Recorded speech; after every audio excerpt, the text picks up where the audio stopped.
Hey folks, rinimt here, and welcome to Spell Candle. Thank you to the folks at Streamers Connected for the code for the demo. So, this is up on Kickstarter now. You can go back it, check it out there, but I do have access to the demo, so let's dive in. How far are you willing to go to contain war in a glass dome?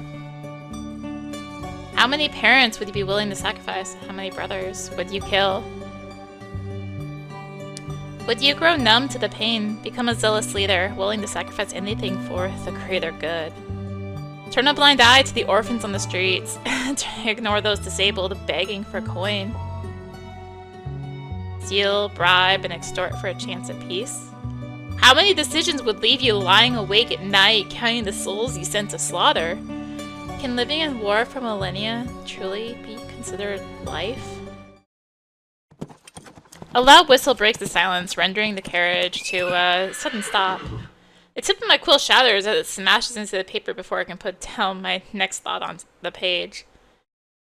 Identity control! The shout comes from the outside and I put my notepad down, scoffing at the ruined nib. This is the third one today, and I'm tempted to throw my hands up in frustration and scream. I was selected to be the Arisian delegation's reporter for this year's Dread Festival. It should be considered a great honor to be able to report on your country's political victories, no matter how small. You can't expect a caged bird to sing happily. I reach into my leather satchel to find my identification documents before stepping out of my petite carriage. I feel...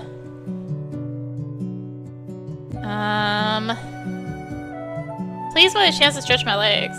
Just a few feet ahead, an elven woman is going through the papers of an older gentleman from our contingent.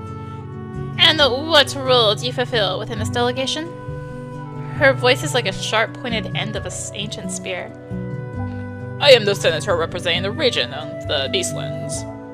The elf sniffs the air around the delegate and frowns. She's beautiful, glimmering mercury eyes peek out from underneath the short bangs the color of milky quartz. Her skin, like deep iron ore, glitters gently in the rays of daylight. After a very thorough read of the man's identification document, she hands him back to him without a word. I find myself nervous as the elf's long knife-like ears twitch and her attention shifts to me. I've never seen anything like it. Her cold gaze examines me from head to toe before she reaches a hand out. Identification documents! I hand them over and she scans through them quickly. What's your name here? Rinny. Choose your pronouns, she, her. What role do you fulfill within this delegation? I was selected by the Empire to take account of the Dread Festival for an article around the mutually beneficial relationship. The piece about Quilongilar's leadership and the Recorder General's involvement. I am here to report on the mutually beneficial relationship between our nations. Her eyebrows raise slightly at my response. After a moment, she nods, accepting my explanation. And your general? Where could I find him? The question perplexes me. Though the delegation had been traveling for several weeks, I hadn't encountered the infamous Shadowmaster once. Had I? Upon seeing my bewildered expression, the elf offers a small explanation. He was not in his carriage. Perhaps because he got bored of being confined in a turbulent box for days. A voice responds before I can open my mouth to formulate an apology. I step back from the carriage and seek out its source. I don't know if there's a way to hide the menu. Upon the wooden roof of my small carriage relaxed one of the most beautiful gentlemen I've ever seen. With his eyes closed, his expression was so serene that I found myself wondering if I'd misheard him speak. Shadowmaster, may day and night preserve you. The man on the roof of the carriage opened his eyes and leveled the woman with a cold gaze. His eyes were the color of the flags of our empire, the color of blood, dangerous, forbidden things. I could hear the elven woman swallow from beside me so vividly that I wondered if the world around us had fallen quiet on purpose. May I please your documents, General? A frown crossed his features before he quietly sat up, slid his feet over the edge of the carriage, and jumped down with the grace of a cat. Here.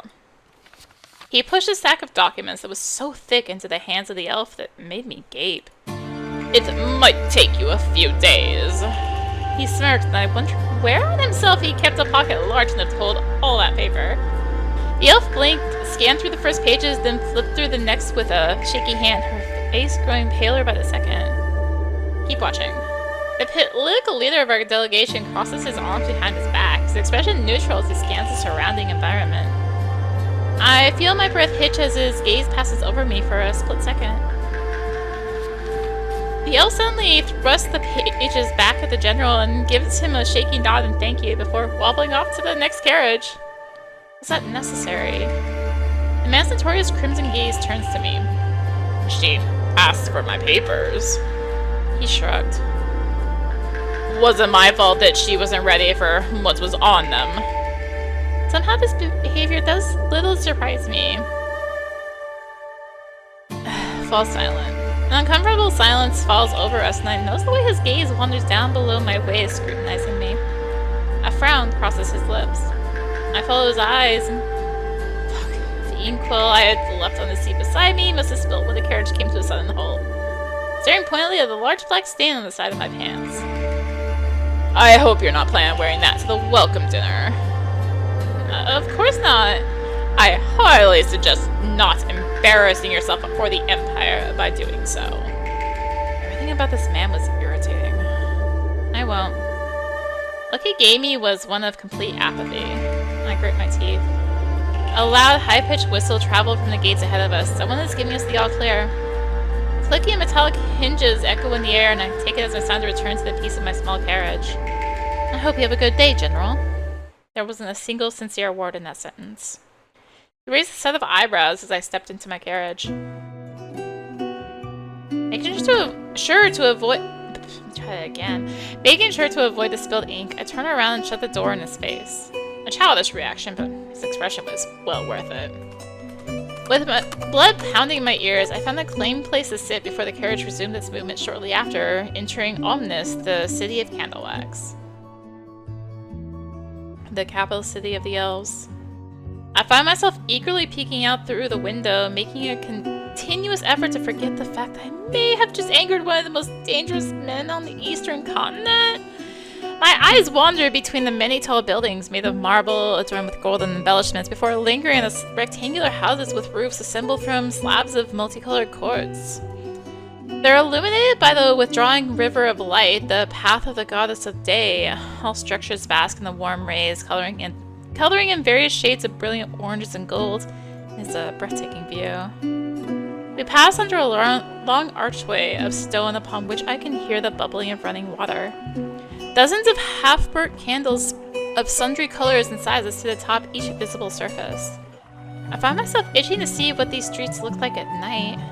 My thoughts quickly bring me back to the journal in my lap. Quickly, I fetch a new quill from my bag and note down my initial impressions. After several days of travel, our delegation has finally arrived at Omnis, the legendary elven capital. The gates were guarded strictly, and our official documents and identities were checked for validity. This year, the Great Empire's leading envoy for the peace celebrations is a Shadow Master.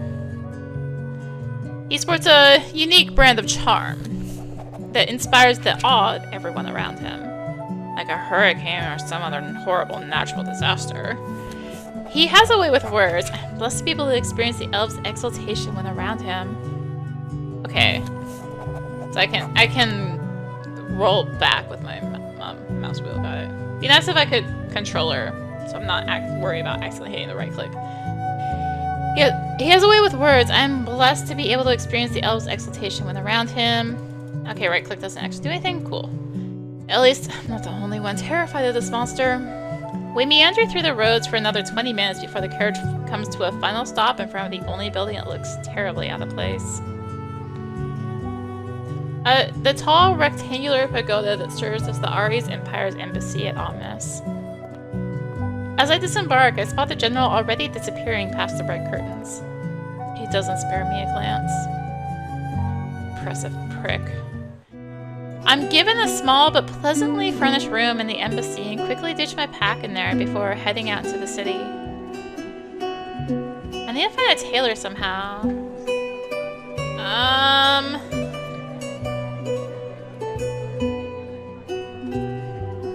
ask around? All languages on the eastern continent come from the same linguistic roots, Fey and Divine.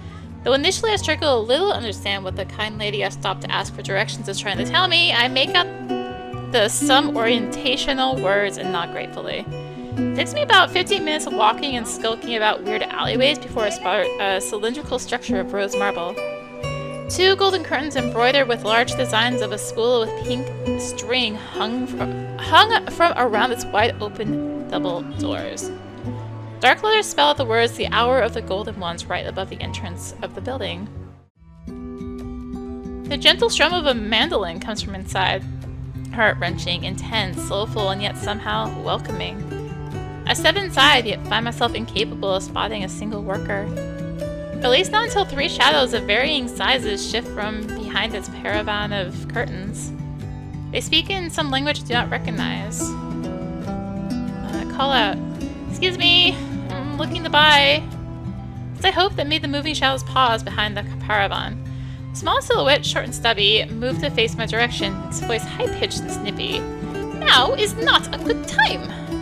I frowned, but I wasn't about to give up that easily. "I need an outfit for a party tonight at the Eurasian Embassy, please." I keep my tone polite, but I knew an undertone of desperation had slipped in. I did not want to see the general smug expression directed at me tonight. A short silence followed, filled only by the gentle strum of the mandolin. "We are very busy and..." A predatory growl erupted from behind the paravan. "Help her!" The command rolled through the chamber with a low rumble. I felt myself tense as the tallest figure turned to face me from behind the curtain. But, Natura!" The growl grew louder. "As you wish, Natura." The tone was reverent, obedient. Language now fully switched to common. The paravan of curtains wrestled as a short elf that looked to be within the late years of his lifespan stepped out to help me. "Right this way." I was quickly led behind another small paravan. "I am Kupio, one of the designers of the Hour of the Golden Ones, and your extra hand to look your best today. We'll be needing help undressing." The question caught me off guard. I refused politely. "Thank you for the offer, but I'm accustomed to dressing myself." Kupio nods, surprisingly accepting of my choice. "Very well, then I will see what we have that will fit your body while you disrobe. Drape yourself in the plush blanket on the davenport if you're feeling there. Do not be concerned, we change them after each client that refuses to take it home with them." Before I could process his words, the elf had made his way out of my changing area. It didn't take long before several beautiful outfits were brought to me. Kupio made it his mission to look everywhere at my body to deliver them and exited. His regard for my wishes put me at ease as I tried on the outfits one by one. "Do any of these suit your fancy?" A racy blue and white draped dress with beautiful belt made of pearls, conservative black cotton toga, 6 by muscles and curves, leather 2-piece blouse with matching pants, accented with golden bracelets and rings, ceremonial red and white robe.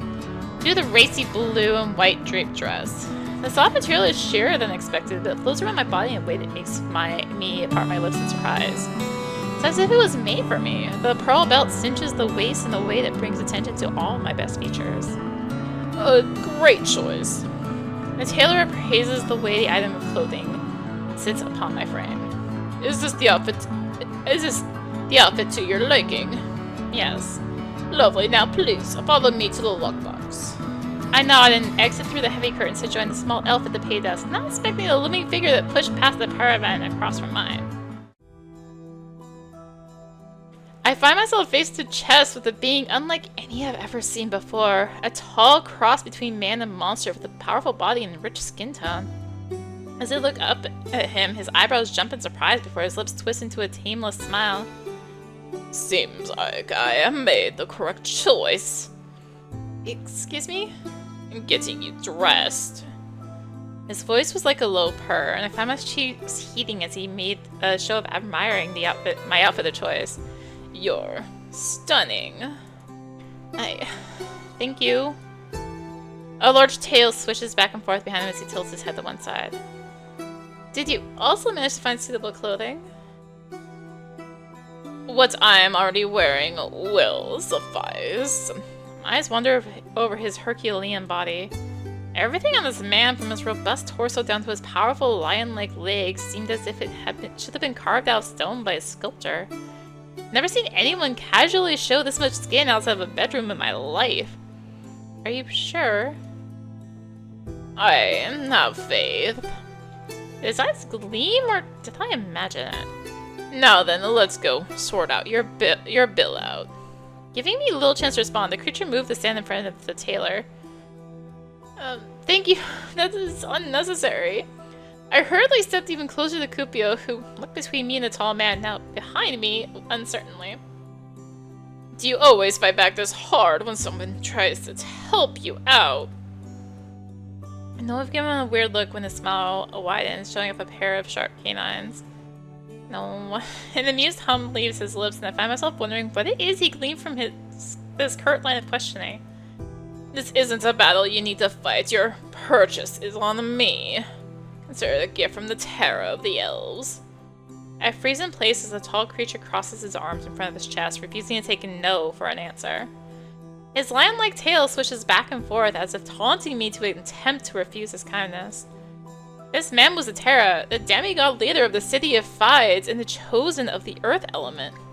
He just paid for a ridiculously overpriced item of clothing. For me. Alright. The intensity of his gaze lessened before he nodded towards the clothing on my body. Pretty things suit pretty people. Consider it a party favor. You are a guest at the Dread Festival, right? I nod and he gives me a brilliant grin. Then please make yourself at home in our city. The words "a million people would kill for this chance" echo in my mind, and I find myself smiling back at the demigod. Thank you. It is my duty, and incidentally, my pleasure. I find my cheeks heating a bit at his tone. I should be on my way. Of course, I'll be seeing you tonight then. I picked up my old clothes in my pack before bidding Kupio and the Terra the most dignified goodbye I could muster. Now, what did the way back to the embassy look like? Started tracing my steps, but quickly found myself unable to deny the itch to put words on paper over my recent encounter. Compared to the capital of the Ares Empire, the elven city of Omnis is beautiful but chaotic. The architecture I see as I walk the streets is awe-inspiring. The structure of the city itself is incomprehensible. I wonder what the spatial architects were thinking when they planned this place.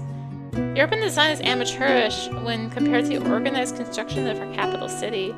My thoughts then wandered to the terror of the elves, to his warm smiles and his overly accommodating sentiments. Nobody had ever covered a bill for me before, purely out of kindness. I can't help but wonder what price I'd have to pay for it in return would be.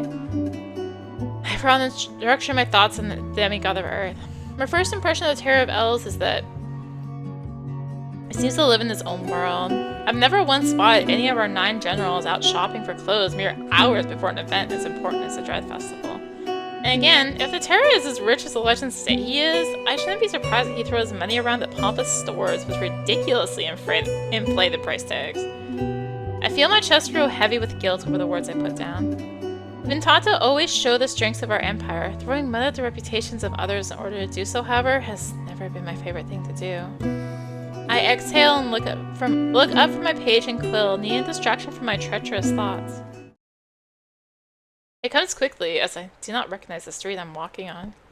Multitasking is not always as easy as it seems. The marble and courts are lost, instead replaced by simple one-floor stone buildings decorated with all kinds of dry plants, bones, and black velvet curtains. The streets seem deserted. The air feels oppressive. Unlike the other parts of town, soft lavender and green candles lay lit around the streets as though there is a heavy darkness that dims all other colors and needs to be warded off. The silence stretches over me in a way that has me glancing back at my shadow. I don't know why, but this place reminds me of some of the worst moments of my life. Asking my late parents, terrible breakup with an abusive ex, near-death experience I suffered, loss of friends. We'll go with the passing of my late parents. An experience that changed me, left a void in my chest. It is difficult to express what the loss of a loved one feels like, but a wave of sadness hits me with such strength I have to rub the tears from my eyes as I walk. I hate it. I hate the reality of a mortal.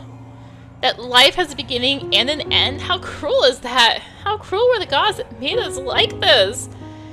I take a deep breath and focus on the teachings of the Aries Empire. The way to fight back the demons that attempt to conquer you. I need to keep myself occupied and focus on the things at hand. I need to take everything step by step. Look for someone to guide you back. While the stream currently on is empty, there surely must be someone I can ask for directions. I walk around for 5 minutes, 10 minutes, taking lefts and rights, making my way through neighborhoods that look lived in, yet don't spot a single person. Haven't I already been on the street? I feel as though I'm being watched. I find myself constantly glancing around at the vacant windows and empty street corners. A cold chill climbs up my back as I reach a few doors without windows or candles. Was this elven magic or all just in my head? Was someone playing tricks on me? When I stop to readjust my pack, I feel something wet hit my forehead. The darkening skies up above surprise me, and I have barely a moment to blink before I'm caught in a downpour. The rain is so heavy and cold, if I don't hide somewhere quick, I'm sure I'll be sick during tonight's banquet. Shit. At this rate, my nose will be ruined. Break into a run, looking for shelter from the downpour. The only place I manage to find on such short notice is underneath a small staircase. I'm forced to squeeze in underneath, pulling my feet into my chest. I like the rain. I've always found it calming. The pitter-patter of raindrops against any surface could easily put me to sleep. With a downpour like this, it seemed as if the sky itself was crying. For the first time in my life, I found the sky's unwillingness almost unfair. By force of habit, I find myself closing my eyes and listening to the sound of raindrops as they hit the cement.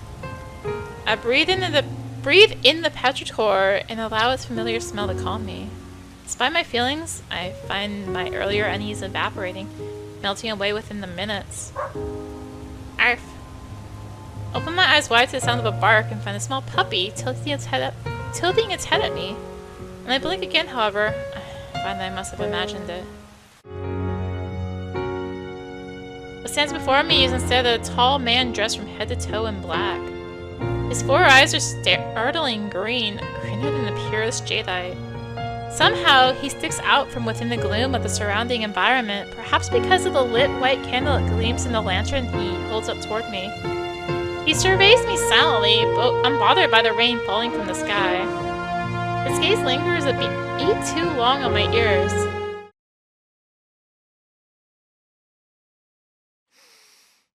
A sound like an exasperated scoff escapes him before he moves his cape to one side. It takes me a moment to realize that he is offering to share. Come on. I'm not sure how I managed to hear a voice so gentle above the downpour. Let's get you out of this rain. I should refuse. Something about strangers and danger. However, this man and his calm, gentle presence reassured me of my safety in a way no one else ever had. Perhaps it was magic? And did it truly matter if I was bespelled if I managed to get to the banquet in time? The nod, I moved quickly from beneath the cold staircase to under the unfamiliar man's cape. I am pleased to find it is much warmer and larger than it looks. I assume you are an ambassador of the Aries Empire. Once again, I'm surprised I can hear him. Something of the sort.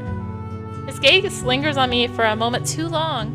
Though he has nothing, he reaches his lantern forward and I gather that we should move. The streets are accumulating water at such a pace that the sewage system does not seem capable of handling it. First, I do my best to avoid the gathering puddles and streams of water carrying away dust and grime. Though the task is difficult, my feet should be soaked through with the shoes and socks. I'm surprised to find that I do not walk in the puddles. Walk over them.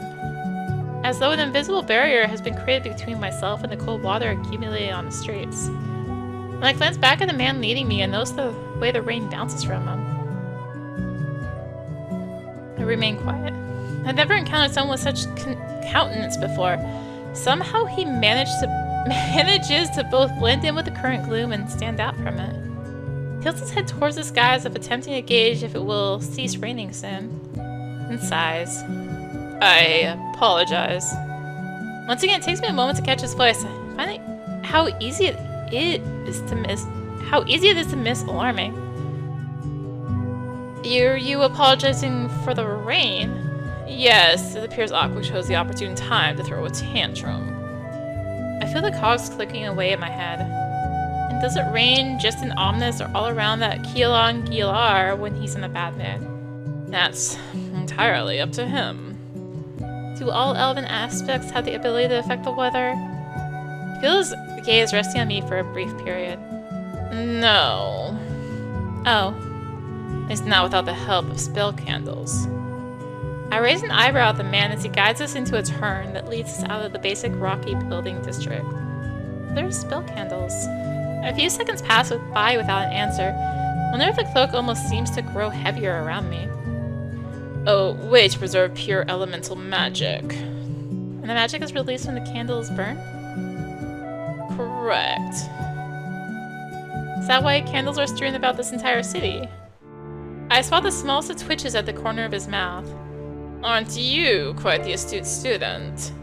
Finding myself smiling back at him. Our kind light them whenever they require magic they do not naturally possess. The red candles to light the fires at home and warm a room. Blue candles to summon and control water. The effect to which anyone can use these candles depends on their magical ability, of course, but I think you get the gist of it. Kuru's lips softened his features for a split second, I found myself staring longer than is appropriate. How did the aspects impose control upon the candles then? The male beside me raises an eyebrow as the rain continues to avoid hitting his lithe features. The more I stare at him, the more I find myself at peace. His calm voice reaches me once more, and I find myself probably just as surprised at his response as he is my question. Spell candles are a commodity we aim to make available for every household. If we applied any serious control to them, then that would be like rationing the air you people breathe. I'm not sure I understand the comparison. Here we are. The male stops suddenly and turned toward me, his tall frame towering over me as he lifted his lantern toward the entrance of the Eurasian embassy. Loud percussion, the whistle of a flute, and the mandolin rang out through the air, showing off that the festivities had begun. And I was late. I'm embarrassed to admit I was so focused on the intriguing man before me to notice we'd arrived. Thank you. No thank you is necessary, be assured. He motioned for me to go ahead with his free hand, so I just nodded, turned on my heel, and walked into the embassy in a hurry. The music was much louder inside, accompanied by the smells of various sizzling meats and the bright light of hanging chandeliers. Water, earth, and death elves moved around in wild, circular dances, dressed in such finery that I found myself thankful that Terra had interfered on my behalf at the store earlier. Though I spot him in the room, I find that he's engaged in conversation with some senators from our empire, full goblet in hand. A few paces away from him, my eyes meet with the infamous crimson hues of the general, who seems to have stopped whatever he was doing to size up my outfit. Irritation bubbles up in my throat, and I find myself quickly pivoting towards the drinks table. A large wine fountain adorned with lit silver candles quickly catches my eye, and the polite elf pours me a goblet upon noticing my approach. I take the cup with a smile, but am momentarily distracted from drinking. I hear a series of loud gasps echoed from somewhere before a slick, tangible voice cuts through the music like a hot knife through butter. I told the pirate lord that if he's not willing to go to war for my love, he doesn't deserve me. And then I sank his ship to the bottom of the bay. Exteriors of excited whispers and murmurs follow the ridiculous explanation, carrying an electric atmosphere that supports all forms of gossip mongering. Momentarily distracted, I can't help but search for whoever is the source of this ambiance. Frankly, even if my sister and brother were on the marriage market, I doubt they'd be able to impress. Then again, feel free to bring it up with a stepmother dearest. I'm sure she'll be thrilled to finally get a morsel of attention. My feet move automatically as if charmed by scandal and carried within every sentence of whoever is speaking. I find that I'm led into a section of the embassy floor transformed into a lounge by large chaises, silk curtains, and a burning incense.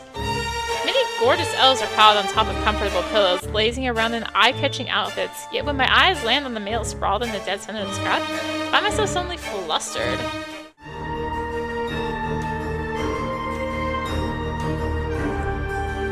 Hydration break. Everything about this man makes me want to do double and triple takes. The long hair glistening in the candlelight as if wet, the bright pink makeup, the outfit that I'm sure would look unseemly on anyone else in such a formal environment. Whoever he is, he commands the space behind these curtains as though he owns it. He might as well, considering the way the hungry gazes of his entourage follow each breath he takes. No, sweetheart, no matter how much money your father offers your family as a dowry, trust me, she won't marry you. Sounds so utterly bored with the topic that I almost believe that he isn't reveling in the attention he's receiving. His large smile says otherwise. Everyone knows that marrying for love is far superior to marrying for money. His gaze landed on me and his smile widened. Wouldn't you agree? Full of attention was dropped upon me so suddenly that I found myself desperate to get rid of it.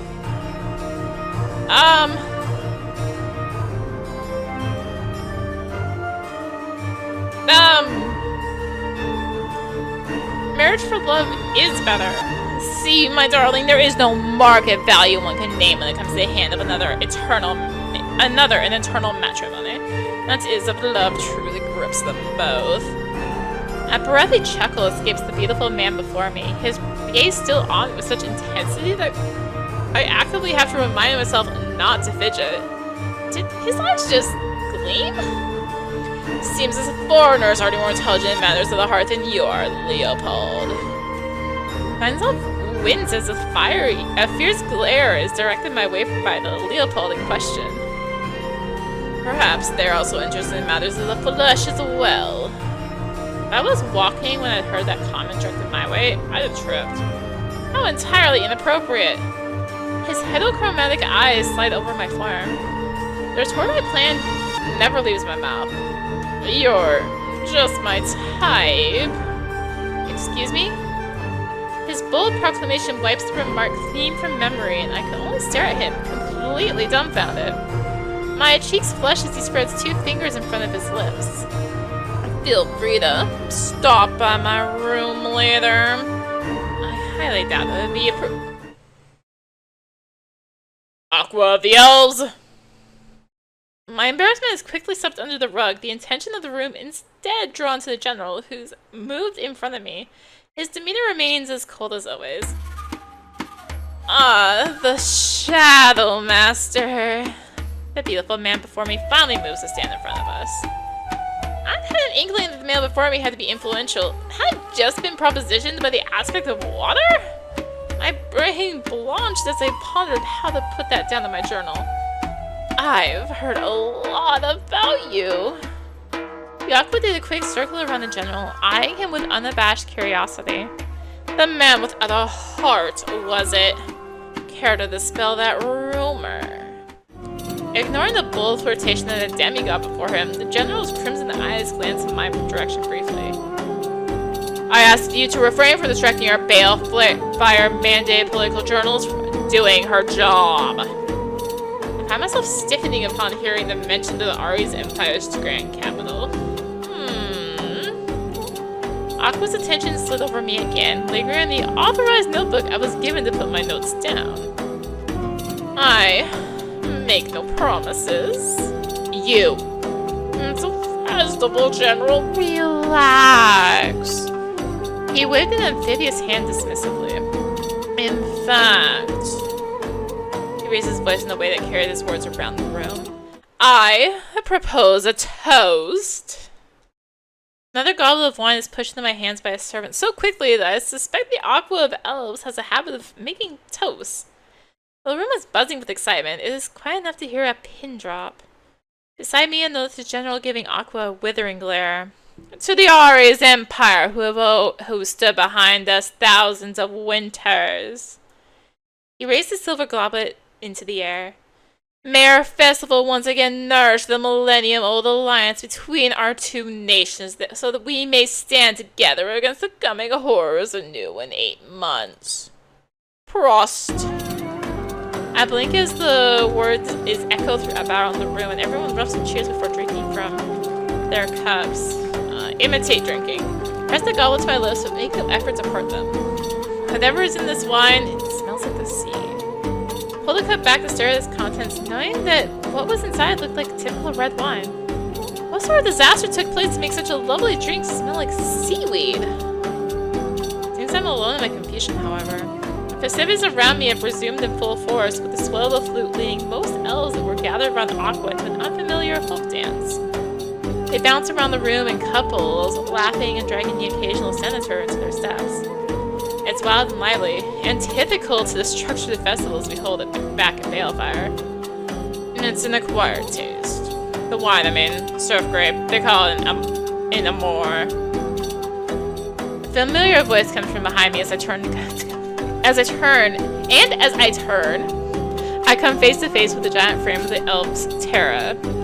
A long time no see, princess. It's good to see you as well, Terra. Planning to take Aqua up on his offer. It takes me a second to clue into what he's asking. Seems word travels faster than wine at the Elven capital. I will be doing my job. Thought so. A part of me wanted to ask him what he meant, considering that smile, but I found my attention occupied by Aqua. He led a complex folk dance with easy confidence, his long hair swaying behind him, a mesmerized head in the revelry. Our stoic general followed through the motions beside him as though he'd done this many times before. He looks like he'd have more fun cleaning bird shit. Stifle a laugh behind a hand and glance up at the shrugging demigod. Am I wrong, though? I can't help the smile that cracks my well-structured mask of professionalism.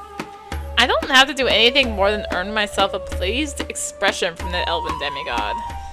His gaze shifts behind me, and I follow it to a lone figure leaning against the wall beside the embassy's entrance. My guy from earlier, with his hood down, I'm starting to see a pair of long lupine ears shifting on top of his head. Mors Mortis, the aspect of death, the last demigod of the waking elves. He's watching the dance unfolding around the embassy floor, but seems to be restraining himself from joining it. Terra nudges me with his elbows. You couldn't invite him to a dance, you know. I'm startled by the suggestion. You know the steps, don't you? I nod slowly. I wouldn't be allowed on this job if I didn't. Well, what are you waiting for? I blink at Terra's words, suddenly feeling encouraged to try something new. This could be a great feature to put into a journalistic piece after I get home. We'll go with Mortis. My eyes shift back to the demigod of death, who stands near the front entrance of the embassy's hall, a cup of wine in hand. He strays from the rest, enjoying his bubble of serene solitude as he instead observes the descending chaos, content to be exempt from it. Emboldened by the Terra's words, I politely excuse myself from my time with the leader of the Elven faith and move to join Mors Mortis in his reclusive corner. His gaze shifts to me briefly, noting my approach before returning to the wild dances happening around us. Shouting, hopping, twirling, jumping, kissing, touching, drinking. The Aqua has grabbed our general, leading him through the complicated steps of a local dance that he's keeping up with perfectly. The visible vexation on his face, however, makes me consider the existence of karma. I can't help but smile as I reach the demigod of death and lean on the wall beside him. You're not joining them. His eyes split to me, then back to the craze up ahead. Dancing is not something I've ever had much of a talent for, and yet you enjoy watching it. It is a verification of being alive, beautiful in its simplicity and simultaneously its complexity. I tilt my head and turn my attention fully to the scene before me as it unfolds. The Mors Mortis of the elves was the oldest of the elven aspects, a frightening monster with sharp teeth and claws, capable of plucking a person's soul right from their chest. It was perhaps the most feared ally we had, a folktale the parents told their kids when they didn't want to go to bed, the sleepless, woven demigod who ate the naughty children when they wandered into the dark forest at night. These men and women, politicians, are like stars. They burn beautifully when they're far away, interesting to observe, but not to encounter. His plain observation surprises me, and though I lack the courage to verbally or visibly disagree with him, and the room we're doing either would be treason, I feel that my silence tells him enough. The beat of the music continues, and the cello swells with emotion as I watch the Terra join into the dance, making a long, winding column of his own with a smile on his face. He is like the sun, a stark contrast to the schooled displeasure of our general and the mischievous expression of the Aqua. What about you? Why aren't you joining them? Actually, I wanted to thank you for earlier.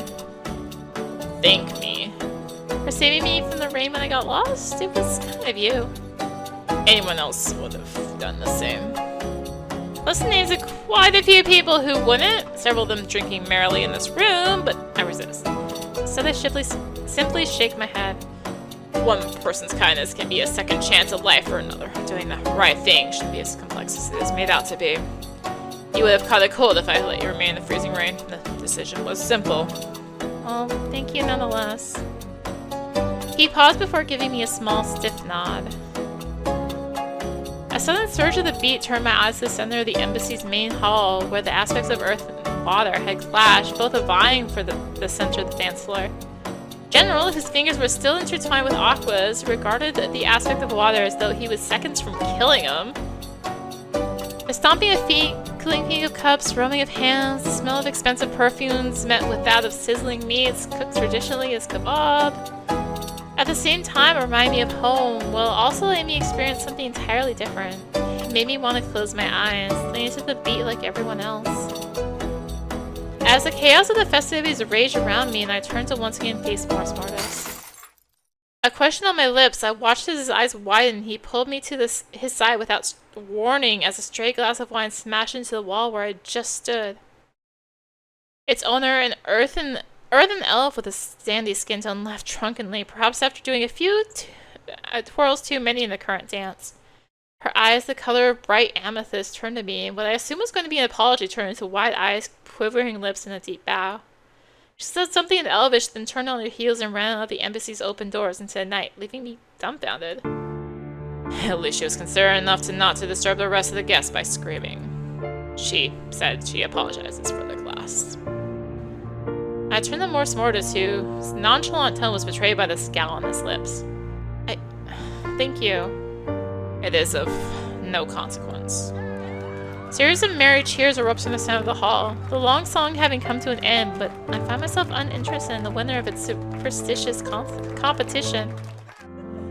The man before me holds my gaze instead.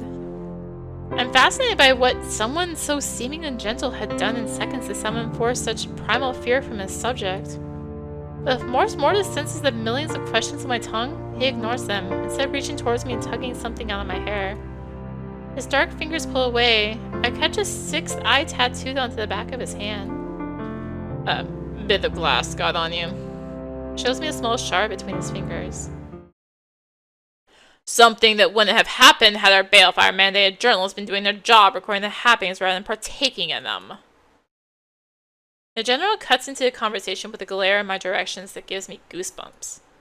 I believe you and I have different definitions of the term partaking, General.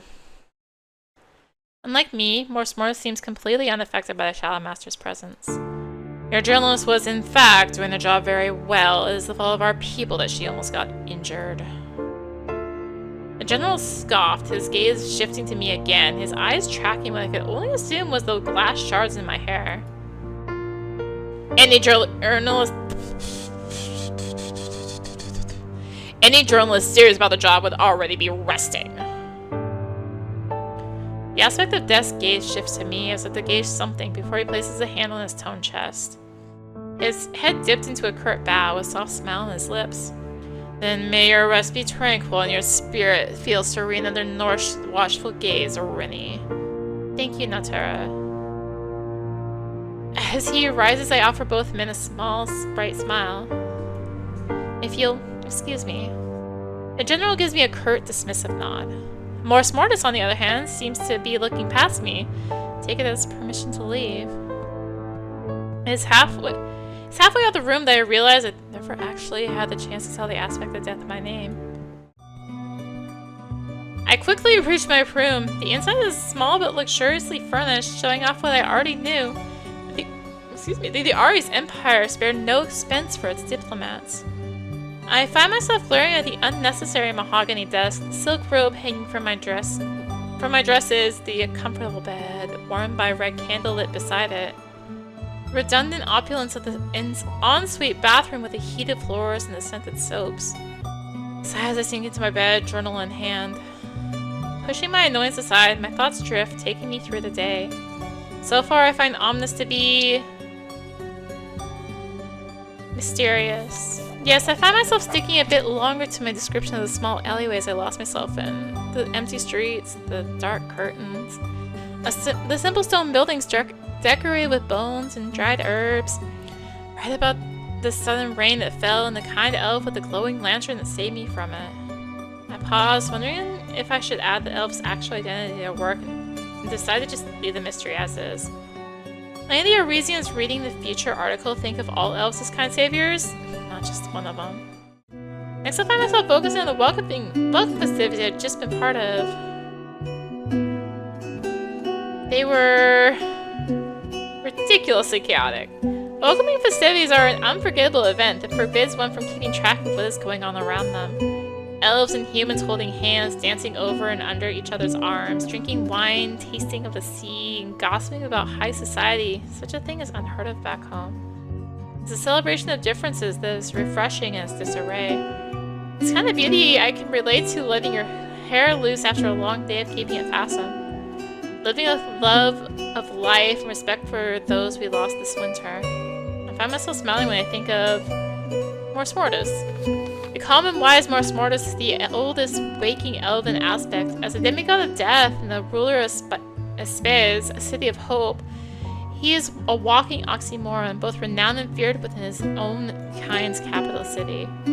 He's the monster our parents told us about when we were young. The big bad wolf ate the naughty kids. He who never sleeps and can pluck souls from bodies with a simple touch. There is, however, a certain unexpected peace one can find when being near what they fear most. You can find out the boogeyman is just a man. Perhaps the weeks of travel were finally getting to me. Put away my journal and try to get some rest. To survive in the Ari's Empire, you need to love it. Or you need to be very good at pretending to do so. The delegation was ready to depart to the central plaza at 7:30 a.m. sharp. Systemized like apothecary bottles, not a single soul dared to be late in their general scrutiny. As if yesterday's chaotic revelry was a dream we'd all conjured up in our sleep. But the outfit of my body was proof enough, considering I had nothing else decent to wear. The elven diplomats meant to escort us to the location of the Dread Festival's opening ceremony arrived at exactly 7:35. The Shadow Master greeted them, and after finishing the steaming contents of his cup, bid they lead the way. I soon found myself uncertain as to why all this posturing was necessary. The central plaza of Omnis is exactly a 3-minute walk away from the embassy. Though we are early to the ceremony, the open space is packed with elves of various elemental inclinations and ages. 7 large stone coffins held together with heavy locks and star-mailed chains lay arranged in a neat line in the heart of the square. A giant cauldron of bubbling wax levitates peacefully above each one, and I quickly spot the 7 lit silver candles held together by Mors Mortis. Though Terra and Aqua are nowhere to be found, the aspect of death seems to be personally attending to the festival's preparation. He appears calm as he runs his fingers over the flames of the braziers heating the cauldrons, running excited whispers from the gathered elves and senators. I find myself wondering if it hurts or if he's touched fire so many times he's grown numb to it. For a second, his eyes meet mine across the field as our delegation steps forward to our designated area. Nod at him. He nods back, something indescribable flashing in his gaze like a pebble before sinking beneath the perfectly constructed political smile he'd offered our delegation. Or so I expected. His expression remains the same as he offers a cool, calculated bow. I didn't mean to roll back there. Welcome, esteemed general and delegates of the Ari's Empire to this year's Dread Festival opening. Thank you, Aspect of Death, for hosting us again this year. Shadow Master returns the sentiment with a curt bow of his own. Well, a lukewarm exchange. I'm not certain exactly what has happened between these two, but I don't have any time to dwell on it. For Aqua and Terra's arrival breaks the tension and turns it into chaos. It is as if wherever those two appear, the location turns into a stage set for a spectacle. Stark contrast to the elves' indifference towards Mors Mortis and quiet curiosity about the general. My gaze lingering on Mors Mortis. The aspect of death stood motionless beside our delegation as he waited for his compatriots to join us. His side profile reminded me of a statue, his lithe form carved from decades of decisions. Only his eyes gave away signs of life. His gaze shifted through the crowd, landing on his fellow aspects before he blinked. An action so natural it looked foreign on him, as though he did it for the benefit of the living around him. Esteemed guests, welcome to the Empire. Allow us to once again welcome you to our lands as we commemorate the end of another winter. Terra moved to stand beside the now quiet Mors Mortis. There is no greater honor for us and our people to call you and yours by the term allies. For every time we called, you have answered, and whenever you've been in need, we've delivered. It is through good that we stave off evil, through your gods and ours. Listening to the eloquence of the aspect of Earth, and quickly reminded that as the leader of the Elven City of Faith, Terra also holds the title of head of all elfic religions. Aqua speaks next, a hand on his heart. Our bond has lasted for millennia, a marriage against darkness. This commitment immortalized when we seal away the 7 scions who will continue to hold again today. On this first day of the Dread Festival, we vow to once again keep them at bay. His voice pulls me toward him like a sailor to a siren, but it's Mors Mortis' tone that brings me back. That makes me stop and listen. From flesh to wax, from wax to life. Every year the eternal war takes from us those we hold dear. And with what is left of them, we seal away chaos, anger, harm, loneliness, sorrow, hunger, and plague. Take a breath until next winter. It is through faith that we hold the lines. Through love we stand united. Through hope that we keep fighting. Let those we love shield us once more from the dangers we've forgotten. Breathe in and take your time to pray. Terra's command echoes through the air, rendering the thousands of elves gathered on their knees. As per the ritual, our delegation is the first to walk up to the braziers of bubbling wax and silently thank those who gave their lives for ours. The general goes first, murmuring thank yous in both our language and that of the elves. Though I can't see his face, I find his tone to be gentler than any I'd heard from him before. I go last from our delegation. I murmur thank yous in both languages. As I reach the first cauldron, I thank the people and elves who gave their lives for our peace in both languages. I move on to the next cauldron and do the same, the next, and the next, and the next. It's a great honor to be able to come this close to the dead again. Once our delegation has finished paying our respects, the elven aspects follow. Three move in perfect tandem, and by the time Mors Mortis is finished, the rest of the elven population in Omnis is already in silent tears. Mors Mortis orders after a moment of silence. 7 cauldrons obeyed Mors Mortis' command, slowly moving to tip over. Wax begins hitting the coffins one by one, resealing them under the watchful eyes of the elven aspects, their people, and our delegation. Get down! The words shatter through the silence. Barely have the time to process the familiar voice before the ground underneath my feet gives. For a second I think I'm blind. The world has turned pitch black. I think I smell something burning. Then daylight breaks through, bringing back my sense of sight. My knees are bleeding. I blink as I try to get my bearings, but as those sound has ceased to function. I make out some of the cinders laying beside me powdering. Stay low for now. General is kneeling beside me, a knife in his hand. His eyes wander around our delegation, coolly checking for everyone's presence and safety. But still a shout cuts apart my uncertainty with a new, horrifying discovery. The goddess of chaos has escaped! My eyes shoot in the direction of the pale marble's coffin, the last one to be sealed, now empty. You hear murmurs and whispers from the gathered elven crowds. The words are undecipherable until the general's crimson gaze sweeps towards the onlookers with what can only be described as wild fury. They finally decide to conquer us too! Betrayers! Scoundrels! My blood chills as I realize that the only possible culprits could be those close enough to the cauldrons. The realization seems to dawn upon the aspects at the same time because all 3 of them turn to face us. The words "seize them" suddenly sound like a phrase from a banned horror novel. The elven crowds are dispersed and told to return to their homes in their curfew. Meanwhile, we are roughly pulled to a standing position in front of the aspects. While Terra and Aqua's expressions are unreadable, Mors Mortis looks dangerously calm. General, give us one reason why we must lynch you at delegation, send you back to the Emperor to announce the dissolution of our alliance. You have no proof. I find this man's ability to remain an egotistical bastard even when standing before the 3 demigods almost attractive. Almost. Did nobody else stand close enough to the Braziers in order to tamper with them? General falls silent and I realize exactly what he's saying.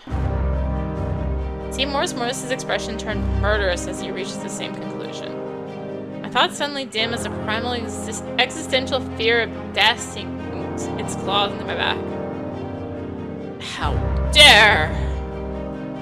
Let's hold an investigation then.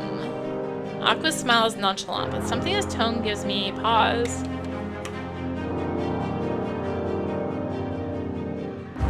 Hydration break. Too many low voices. It's all low voices. Ah! But I do too many low voices. They end up going higher eventually. Morris's eyes narrow on the demigod of water. Everyone present is suspect. I don't know why the 3 unitary demigods suddenly look so divided. Terra, much to my surprise, is frowning, his tail flicking around, his arms crossed in front of his chest. Very well. Morris's 4 jade eyes wander between the members of our delegation and the surrounding guards before landing on the general. Name your investigator, Shadow Master. You get 1. Only 1. Rennie. What? Jump to my feet as all eyes turn to me. I'll do it. Catch a glimmer in Terra's gaze as none of the aspects argue with the general's choice. Aqua's smile widens and I find myself looking away, needing to escape all this attention. Festival lasts 7 days. This is how long you have to get your truth. The unspoken "if you fail" remains a silent implication that hangs over my head like a guillotine for the next week. Day 1! I return to my... I was like, how long is demo? Man.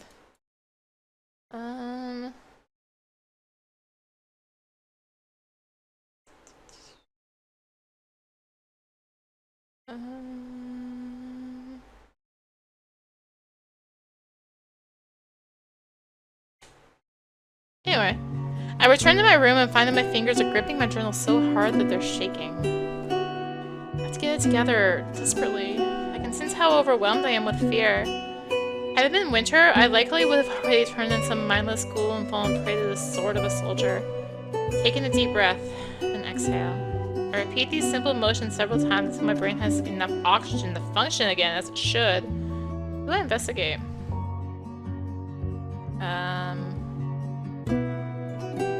Mortis? My head feels like it's swimming as I attempt to piece everything together. Nothing makes sense. There's still too much information I lack and too little time I have to figure this out. I feel restless, the squeezing of my stomach from nerves doubled by the rapidly growing hunger for something more serious than a cup of tea. Forces me out of my chair into my door. With the amount of stress I'm under, if I don't eat anything, I might fall sick and then I've really doomed us all. Light meal would have to suffice. Pulling the door open, I find myself staring back at 2 pairs of surprised green eyes. The aspect of death, one dark hand pulled into a fist, seems to have just been about to knock. Tippy clears his throat and hides his hand under his long cloak. I've come at a bad time. He steps back, serene, almost entirely different from the previous burning display of anger at the city square. It's alright, Natura. I was about to step out for lunch. I see. Then I won't keep you with my presence. It won't work for me. I desperately need answers. Would you join me for lunch? Actually, if it isn't entirely too bold of an invitation, considering the difference in our stations, you could join me? This way we won't waste time. 4 green eyes blink at me and then scan me from top to bottom with distrust. For lunch.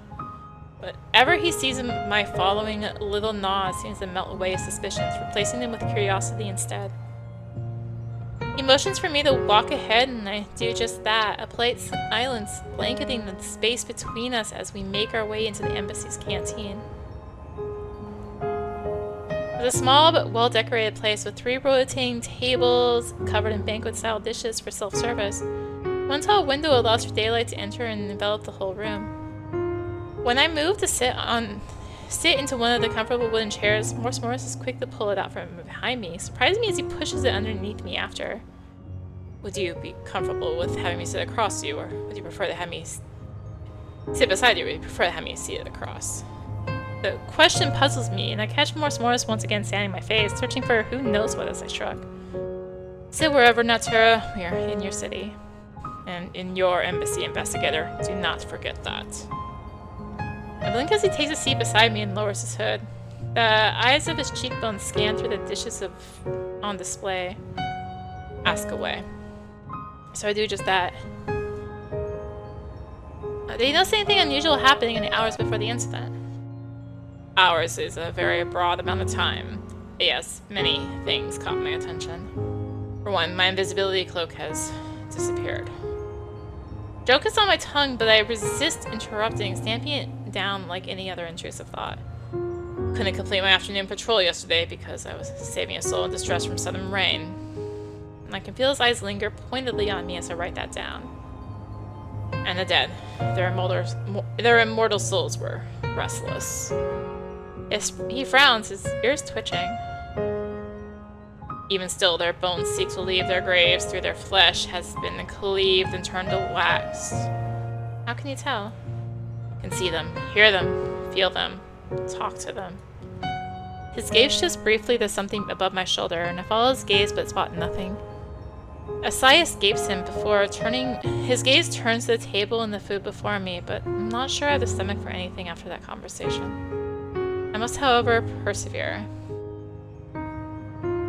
When did your invisibility cloak disappear? Yesterday, after I left my house. What time was that around? I tend to lose track of time. It was still dark outside, so it was in the early hours of morn. Somewhere around 5 a.m. based on Nosh's path through the sky. And when you returned to find it missing? 10 p.m. Quarter hour before that, perhaps? It's a large gap of time. I know where I placed it when we returned from winter, and it isn't there. Where do you usually place it? On the hanger beside the antidote rack. You can stop by when you have the time, and I'll show you what I mean. You want me to stop by your house? I'm a sheep in wolf's clothing investigator. My compatriots will confirm if you only ask them. You can bring someone with you if you're not comfortable, of course. I nod slowly, noting the opportunity in my journal. Was the ritual tampered with? Yes. How? Morris's eyes fall on the empty plate in front of me. There were runic configurations on the inside of the cauldron. I blink in surprise. Runes are ancient symbols imbued with magic, most commonly used for spellcasting. But runic is a dead language. Is anything truly dead if memory of it still lingers? The aspect of death rotates the traditional table such that the vegetable dishes face us rather than the meat-centric ones. Either this man is vegetarian, or he's astounding insight into those around him. I thank him and quietly put some pickled vegetables onto my plate, pondering his last words. When I look back at him, I notice his ears have sharpened, and his bustling tail is frozen in place, as if he is listening for something I can't hear. The eyes on his cheekbones have shifted their attention elsewhere. His features soften after a split second, and he turns his full focus back to me. Do we know what purpose the rune served? I need to stretch a moment.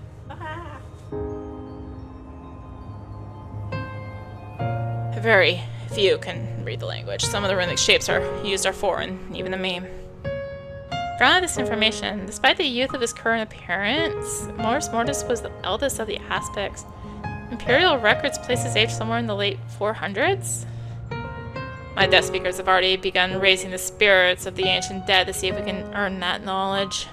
I'll let you know what we find, but this will take time. Sudden urge to snap at him rises within me. He's given me a week to solve this, but he's the one that needs time? Count to 10, stealing my nerves once more. How long do you imagine it will take to find this knowledge? By tree gifting. By tree gifting at the latest. Grit my teeth. It's gonna take him 3 days? I see. I ponder the implications of that later. Who do you think is responsible? The aspect of death's expression turns unreadable. His eyes flicker away. Shadow falls across his face, and I know that he's thought of this already. For some reason, however, he refuses to share. His silence lasts long enough that I'm inclined to write down refuse to respond in my journal. Pick up my chopsticks and take a quick couple of bites of the pickled carrots as I considered how to follow up the lack of reply. Do the spirits know who is behind the freight goddess? They are restless. They speculate, just like us. Voices have been so many that it is not only difficult to tune them out, but also impossible to make anything of them. Make out anything of any of them are saying unless I implicitly concentrate. Need more time to speak with the city's roaming spirits, but when I have an answer, we'll let you know. Should leave you to the pleasure within the plates. Barely had a moment to blink as the aspect of death rose from his chair and put his hood back on. His cloak carried behind him a scent of fallen autumn leaves and burning candles. He hadn't had a bite or a sip as he made his way out the door. His eyes flickered once again to me and then behind me. Something of a smile crossed his lips. Remember, be a rat, not a lamb. Less meat on the bones, the less satisfying the prey. He closes the door behind him with a soft click, and again, I can't tell if he's trying to piss me off or is genuinely attempting to be helpful. Who do I investigate? Tara. Tap my pen against the desk as I try to structure a plan. I'm a political journalist, not a detective. I should be reporting on the strong relationship between the Aries Empire and Keelan Gilar. Should be watching a general gallivanting alongside the aspects, drinking wine, smiling politely, and just writing. So I somehow find myself spearheading an investigation that could not only spark a war between two nations, but also result in the end of my life. I can feel the nerves in my stomach like worms, eating me from the inside out. I should have skipped breakfast. At this rate, I might skip dinner. You alright? You look like you want to murder your journal. Which I do not recommend, by the way. Looks like a nice journal. I find myself torn from my thoughts by a voice I'm quickly growing acquainted with. Its owner leans against the open doorway, strong arms crossed in front of his chest. I knocked several times, but he didn't respond, so I let myself in. It took me a moment to realize that he was waiting for me to respond to his earlier inquiry. I'm fine. He hums, his eyes studying me briefly. His gaze was piercing as though he could see through every little lie. Please, feel free to take a seat. Motioned to the chair in front of my desk and watched Tara's gaze flick briefly to it before moving back to me with a raised eyebrow. I don't mean to be disrespectful to your embassy's choice of furniture in saying this, but if I were to put my full weight onto that seat, I fear it wouldn't hold another person ever again. Well, I have no issue paying for those damages. I think I'd rather spare your ambassadors the embarrassment. A giggle escapes me as I process his words. Imagining the present ambassadors were rushing over to apologize to Yelp's Tara for their inadequate seating arrangements sounded like something of a local comedy skit. Alright then, on to the topic at hand. Did you notice anything unusual in the hours before? No, I was preoccupied. Any particular reason? He chuckles and the sound inexplicably takes a load off my shoulders. Some demigod enchantment, perhaps? I was releasing some pent-up energy. Through exercise? With Aqua. Takes great effort for me to keep my pen moving against the paper, but the writing turns into unintelligible scrawl as his words sink in. Just like my speaking is turning into unintelligible mumbling. His expression is proof enough that he isn't teasing me. His lips are set into a firm line, his muscular arms crossed in front of his chest. After a few moments, when I'm certain my voice and expression are schooled, I continue that line of questioning.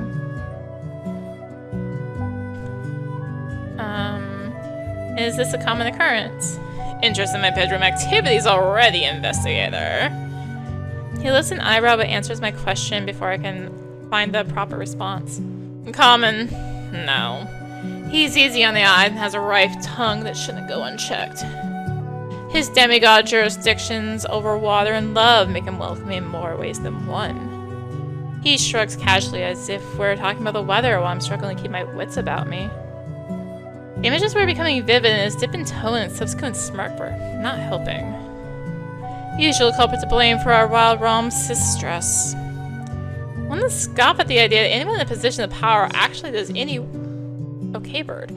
Does any work instead of delegating to some poor subordinate, but resist the urge.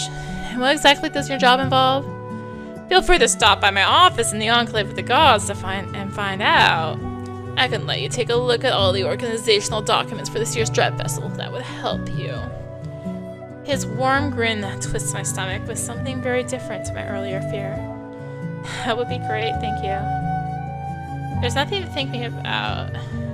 We're on the same side. Who do you think is responsible? It's definitely like weird in who it's attributing to some lines. This is like a think, and the last one was definitely him speaking, so just little demo things, I guess. Tara's eyes narrow at my question, his lips pursing into a scowl. Whoever they are, they couldn't have escaped far. I've put Omnis into lockdown. No one can leave or enter. Wasn't my question. His eyes like molten gold slid to me, and for a split second, I couldn't imagine what it was like to be this man's enemy. To stand against a man who can move a mountain. Literally. Someone or something that wishes to weaken us, to drive fear into the hearts of our people. When I find them, I will tear them to pieces with my bare hands and let them rot in the altar of celebration until the crows have picked the meat clean from the remains and the bear rats have dissolved their bones into their shit. Or with their shit. It takes me a moment to close my mouth and remember to write this down. Sound stretches out between us, the only sound of ink on paper before I look at the demigod before me and another question mine.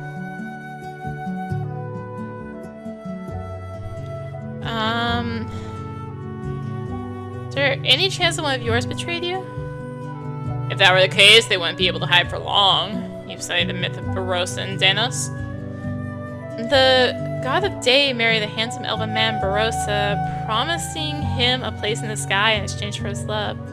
Only Barossa's heart already belonged to another. The lie was discovered, and the god was furious enough to take away the elves' ability to lie while turning Barossa to stone, like his heart had been toward him. Recall the basics of the story we'd studied at the Academy of Written Truth during my college years. You're quite well read, aren't you, investigator? The way he purred the word investigator made me nearly miss the equal with my feather. Why do you bring that story up? Because it's no mere story. Elves cannot lie. We can skirt around the truth, twist the meanings of the words we speak with tones and inflections, but we cannot lie. Makes my job of questioning the suspects on our side quite easy. How soon will you be able to tell me the results? By stone carving, I should have been able to question all of ours who carried the scent of the wax mixture from this morning. Stone carving. Day 3 of the Dread Festival takes place on the training grounds in the Enclave of the Gods. We'll see you there then. Tara gives me another half-pleased smile. Why were you late in the morning of the incident? Some elven business came up. Right before the beginning of the festival? When you live as long as I do, investigator, you come to realize that there's two kinds of business. There's the business you can put off, and the business you cannot. Usually, if you don't handle the first, it becomes the second. I try not to make that mistake.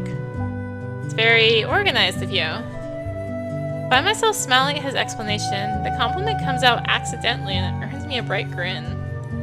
Thank you. His tone softened slightly, a low, warm rumble compared to his usual demanding voice. I almost find it difficult to focus on the work at hand. Can you tell me any more about the elven business that made you late? While Smell on the Earth Aspect's face doesn't shift, his tail bristles. I've seen enough small cats to know what that means. No. Alarm bells go off in my head at the sudden shift in aura. The word rings between us in the cool, steely tone. I hit a wall with this line of questioning. Perhaps I realize it's simply best that I don't push it for now. Alright, my apologies. I move on to another question quickly. Knock sounds at the door, breaking us away from our session. Tara's eyes move from the door to me, his lips pursed as he steps away from it. A man so famous for his control, he sure had no problem giving it away. I half expected him to answer before I blinked. Come in. Door creaks open, I find myself looking at a handsome, lithe, silver-haired elf who offers the Tara a low bow. Allura, you are needed in the square to help set up the fire dancing festival, Natura. Of course I will. Be right there. I'm annoyed by the interruption. I nod my head when Natara's gaze returns to me. I will see you at the fire dancing then, investigator. You have the appropriate clothes for the event. I find myself caught off guard by the question. Oh, some sent to your room before tonight, then. Are you always buying strangers in the whole new wardrobes? Usually, only those that ask nicely. His grin stirs in me something fierce. Natura? I'm coming, Allura. He's out of the door before I can poke his words, leaving my brain scrambled with information and my stomach with warmth. So looking down my notes from the first 2 sessions, turning the new information in my brain, the door to this room swings open with such a violence that I reach for the dagger underneath the desk.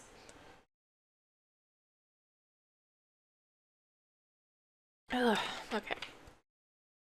For a second, the shadows grow deeper, darker, and I wonder if they've moved on their own before the general marches into my room unannounced.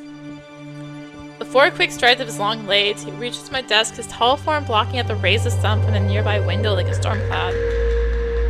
A thick stack of papers is deposited unceremoniously onto my desk, and it takes everything within me not to wince as I notice as much as the various shades of red and brown along the inky scrawl upon them. Put the dagger back in its desk sheath and make up to get up and bow, but he raises a hand to stop me. I will not stay. I've taken up the task of personally questioning everyone from our delegation to parade in front of the wax this morning. Feel the blood drain from my face as my eyes flip between him and the stack of papers before me, clear my throat to help find my voice. Did he find anything of note? His eyes narrow with unfiltered annoyance. No! He turns around, heading for the door just as abruptly as he entered through it, each step increasing anxiety settling on my shoulders. Question him. Shadow Master, with all due respect, I'd like to ask you a few questions. My breathing halts the moment his footsteps do. I remind myself to count to 10, to move, to show signs of life as he levels me with one of his famous glares and the shadows in the room darken. Consider these 10 minutes of my time charity for a lost cause. My breathing resumes with a huff. I am quickly reminded of my dislike for the disrespect of the ruling generals of Ares. Annoyance washes over my fear, steadying me as I open a new page of my journal. You've been to the Dread Festival before. Did you notice anything different in its setup this time around? The elves knew Aqua threw the welcoming party yesterday. He reeks of trouble. I raised my eyebrow at the observation that I scribbled a pointless answer down. Perhaps the Shadow Master used salty wine and trouble interchangeably? I wouldn't be surprised considering the stick of his ass. Could you elaborate? He's cocky and impulsive and intent to seek with zero regard for the consequences of his actions. Could it be that he was still bothered by the way the Aqua flirted with him in front of everyone? I pushed the thought down, ignoring the urge to smirk. My current Aqua has been present and active for the 2 previous Dread Festivals as well, but no incidents occurred then. Point out my tone professional and controlled, earning me a scowl from the man before me. Shadow Master opens his mouth and seems to think better of what he wants to say and closes it, glancing pointedly at the clock on my desk instead. I do my best to ignore the way this annoys me. Who do you think is responsible? Seals placed upon the children of evil are of ancient complicated magic. This rules all mortal simpletons from our delegation out of the list of culprits at the very least. I purse my lips, ignoring the stab this asshole just lightheartedly made at my intelligence as he keeps talking. Whether it's a conscious betrayal or a hand guided by the anger of God.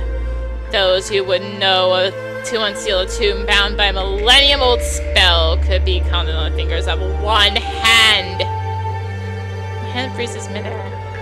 The unspoken words linger between us for a few moments before I finally press my quill to the pages of the journal again, seemingly snapping the general from his continued unspoken thoughts. His gaze flits to me and then to the space around me before he crosses his arms over his chest. His lips set into a firm line as if he knows what I'll ask him before I even open my mouth. You intend to question the dead? The death speakers have all been bestowed with the ability to sense, hear, and communicate with the dead by the gods. They should be the only ones capable of ascertaining the specifics of an ancient sealing ritual. Furthermore, isn't it terribly convenient that their leader is the one organizing this year's Dread Festival? My thoughts flash the Morse Mortis's furious form from earlier in the day. Could it really all be an act? But what would he have to gain from releasing the god of chaos from her slumber? Do your job and you might find out, investigator. He announces my appointed title in a way that makes each syllable more mocking than the previous one. Grit my teeth at his magisterial smirk. What do you think was the aim of whoever was responsible for the incident? This winter bore the greatest losses ever seen by the long-enduring alliance. Someone blamed the Elven leadership for the grave numbers. Others might blame us. You think someone is trying to stage a power coup? Shadowmaster shrugs, and the action is human enough that I find myself staring. Whoever they are, only the gods can save them now, and they better pray long and hard because their chance of survival after that sorry stunt is 0. His eyes glitter like sharp ruby gems, and I recognize those words to not be a belief, but a promise. The complex web of information only seems to grow thicker and more convoluted. I hate to admit it, but the general has given me a lot to think about in the last minutes. My brain is running at a million miles per hour as I flip between the pages of information, picking through the bits and pieces I find important. Whatever question I want to ask Nance, however, doesn't see the page as I hear his boots begin to moving towards the door. Thank him. Glance up from my papers as he pulls the door open. Thank you for your time, General. His gaze flickers in my direction briefly as he pauses in the entryway. Do make an effort not to get yourself killed, investigator.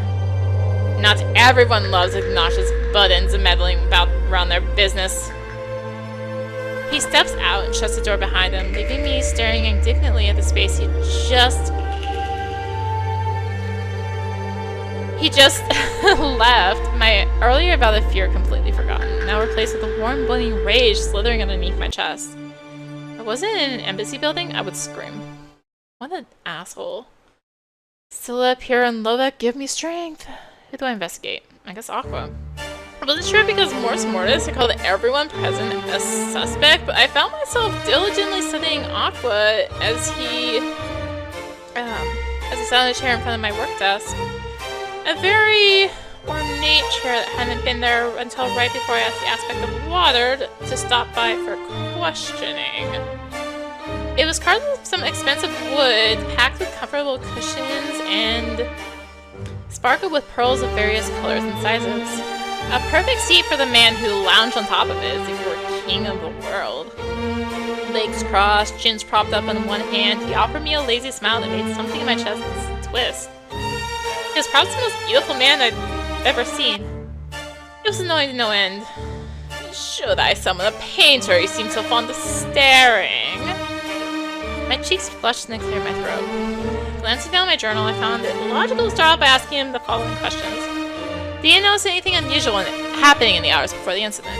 Not really. I was too busy sleeping off a hangover. After a long night of enjoying the revelry, I helped your embassy throw. His voice dipped into a softer, more melodic tone. It truly was a shame that you couldn't stay. How long is the night did the revelry continue? I don't know. I didn't stay for the whole thing.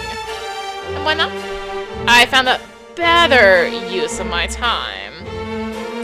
His tone dipped into something softer, and his eyes attained that pure raw heat that could only mean one thing. Not my cheeks, no doubt as bright as his eyeshadow. Why were you late in the morning of the incident? Aqua scoffed at my question. I am late, only if you go by the words of Mortis Mortis. Anyone else to organize the Dread Festival this year? They wouldn't have said a word. Others can organize the festival. Of course, rotating duty between all aspects. It just so happens that this year, the pleasure fell on Mortis Mortis' shoulder. You didn't answer my previous question. The aspect of water looked up at me through thick lashes. At the gathering, I found rather pleasant company to take me till morning. Oh. Can't that company corroborate your story? Of course. For one reason or another, I respect his choice to keep that card close to his chest. I'll explore it later if necessary. Who do you think is responsible for the incident? Aqua raises an eyebrow at my question. If I was thrown in at the deep end, I wouldn't go about attracting the attention of the sharks. Are you threatening me? He laughed as though I'd asked something terribly amusing. His different colored eyes glittered like the sea glass.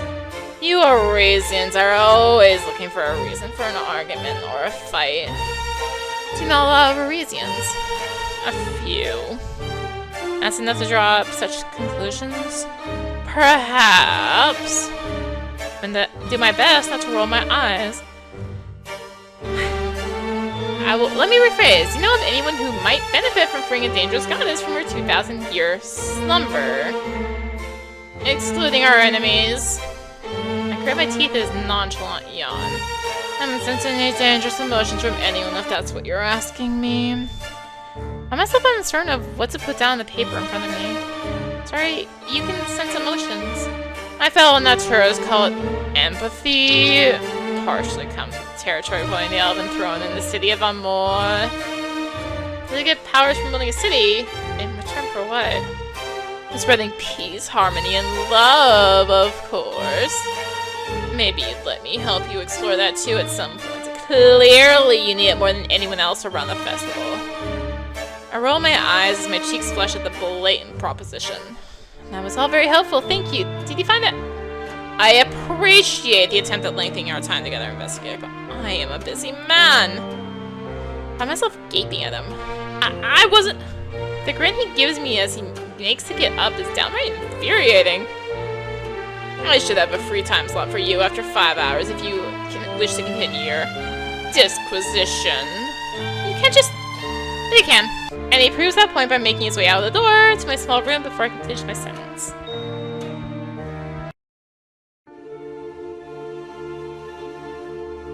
Ah, that would be the end of the demo, I guess. Well, that was the demo for Small Candle. It's with dev information. I think it's cool. Excellent time for Steam to be doing its thing. Oh,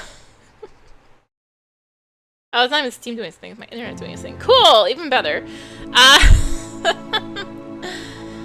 Well, I'm not gonna go fix that.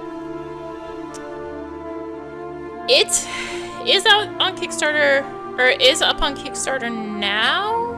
That's not the one I meant to hit my phone. That's the one I meant to hit on my phone. So, you can go check it out back at there. I don't remember the demo. This is where me having my internet would be very helpful.